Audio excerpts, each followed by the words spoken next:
Z2G4 SFF work station का motherboard और ये ऑन नहीं हो रहा है। और इसमें आप देखेंगे थर्मल बर्न हो गया यहाँ पे और शॉर्ट भी है, जिसकी वजह से पावर ऑन नहीं हो रहा है। तो इसको ट्रबल शूट करेंगे और रिपेयर कर और देखेंगे। अगर ये रिपेयर हो जाएगा तो मैं आपको दिखाऊंगा और इसके बेसिक टेस्टिंग कहाँ पे क्या होता है सारी चीज़ें आपको डिटेल में बताऊंगा। तो चैनल पर नए हैं तो प्लीज़ सब्सक्राइब कर दीजिए। तो देखिए गाइस, सबसे पहले जो ये जला हुआ पार्ट है हमने इसको हटा लिया है, जो कैपेसिटर है। उसके बाद से शॉर्टिंग चेक करेंगे इसी पोजीशन पे। उसके बाद से सप्लाई वगैरह कनेक्ट करके मैंने देख लिया, ये ऑन नहीं हो रहा है।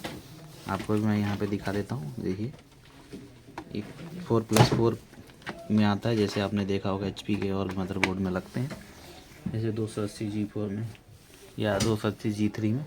तो देखिए मैंने लगाया, यहाँ पे 3 वोल्ट स्टैंड बाई LED नहीं जल रहा है और यहाँ से मैं ऑन कर रहा हूँ तो ऑन भी नहीं हो रहा है।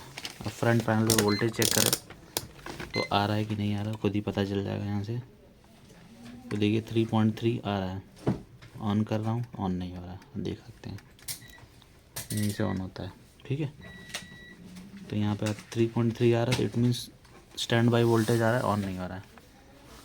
तो हटा के इसको सप्लाई देखते हैं, क्योंकि ये सप्लाई एनी टाइम एक्टिव होता है, जैसे पावर लगाओगे तुरंत एक्टिव हो जाता है। तो देखिए ये सप्लाई कैपेसिटर है, 9.1 इम्पीडेंस आ रहा है, तो इसका मतलब जो है कहीं ना कहीं प्रॉब्लम है। तो इस कैपेसिटर को हटा के देखेंगे इम्पीडेंस कितनी आ रही है। बैटरी भी हमारी ओके। तो फिलहाल के लिए इसको हटाते हैं। ये 2 कैपेसिटर हैं, तब पता चलेगा आगे शॉर्टिंग है या PCH वगैरह मैंने चेक कर लिया। PCH में 8 इम्पीडेंस आता तो यानी कि ये नॉट रिपेयरेबल था, बट इस कैपेसिटर पे आ रहा है। तो सबसे पहले हम कैपेसिटर को नहीं तो बोर्ड को ड्रिल करेंगे, देखेंगे कहीं इंटरनली शॉर्ट तो नहीं हो रहा। इंटरनली शॉर्ट होगा तो भी हमारा जो मदरबोर्ड है ऑन नहीं होगा। तो देखिए अब 12 हो गया इम्पीडेंस। तो इस एरिया में देखते हैं कहीं ग्राउंड को शॉर्ट तो नहीं कर रहा। अगर ग्राउंड को शॉर्ट करेगा तो भी ये मदरबोर्ड ऑन नहीं होगा। ठीक है, तो इसको ज़रा ट्रैक को हटाते हैं, फिर चेक करते हैं। तो 10 ही आ रहा है, तो मुझे लग रहा है इसी में इंटरनल, जब अब देखेंगे 3 लेयर 4 लेयर की PCB होते हैं, ये क्या होता है इंटरनली शॉर्ट हो जाते हैं। तो दूसरे देखिए दूसरे हिस्से को वोल्टेज ग्राउंड कर देते हैं, जिसके वजह से ऑन नहीं होता है। मॉसफेट भी शॉर्ट नहीं है, मॉसफेट शॉर्ट होता सोचते 55 दिखा रहा है। तो शॉर्टिंग और भी पाथ में देख लेते हैं।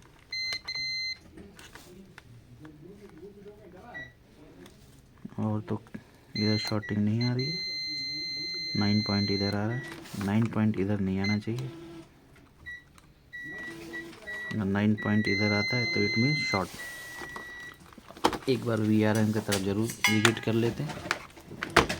9 पॉइंट समथिंग इधर नहीं आना चाहिए, इधर नहीं आ रहा, वहाँ तो प्रोसेसर का इम्पोर्टेंस दिखा रहा है, यहाँ दिखा रहा है 12। एक बार CPU निकाल के देख लेते हैं।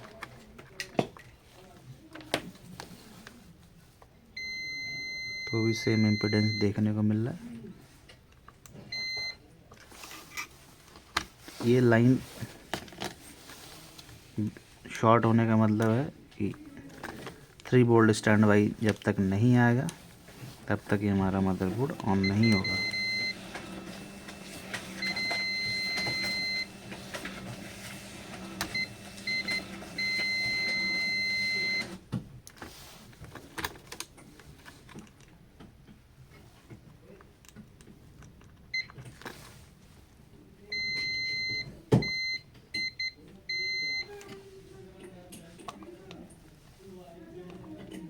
इस कैपेसिटर पे भी नहीं आ रहा है।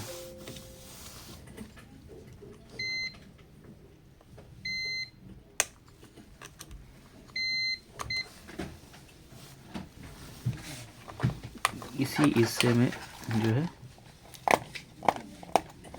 जला होगा और क्लियर, जिसके हिसाब से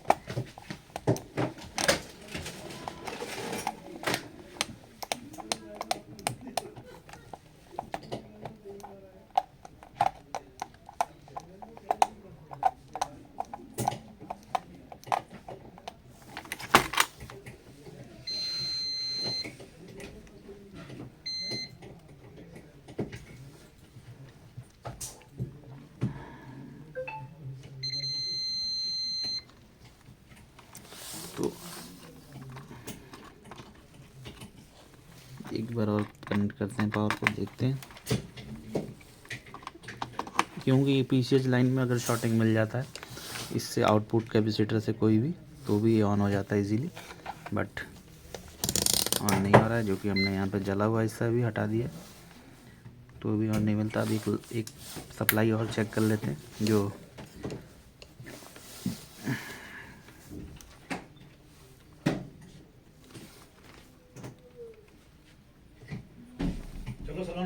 यहाँ पे भी सप्लाई नहीं मिल रही, दूसरे साइड या फिर फर्स्ट साइड सब पे 0 0 आ रहा है, तो ये ऑन होगा नहीं। एक साइड आ रहा है, दूसरे साइड नहीं मिल रहा है, तो एक बार इसको क्या करते हैं, हीट करके देखते हैं। या तो बदल के देखेंगे, दो ऑप्शन होता है हमारे पास। तो दूसरे साइड में भी सप्लाई मिलना चाहिए।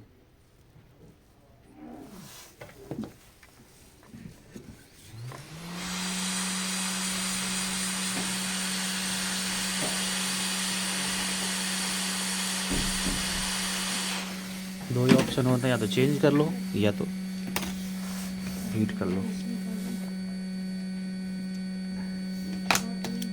और इसको एक बार दोबारा से कनेक्ट करके देखते हैं। तो इसमें आप देखेंगे मैंने दोबारा से किया, और इसके बाद से यहाँ पे चेक करते हैं।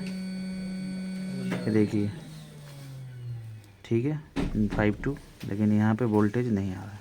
जब तक इस क्रिस्टल में वोल्टेज नहीं आएगा दूसरे साइड पे, तब तक जो है ऑन नहीं होगा। ठीक है,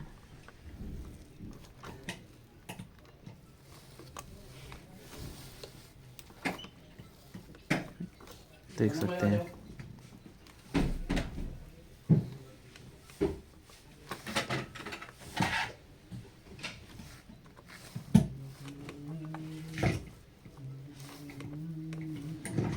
कोई भी वोल्टेज नहीं आया है, तो पीसीएच पे चेक कर लेते हैं पावर।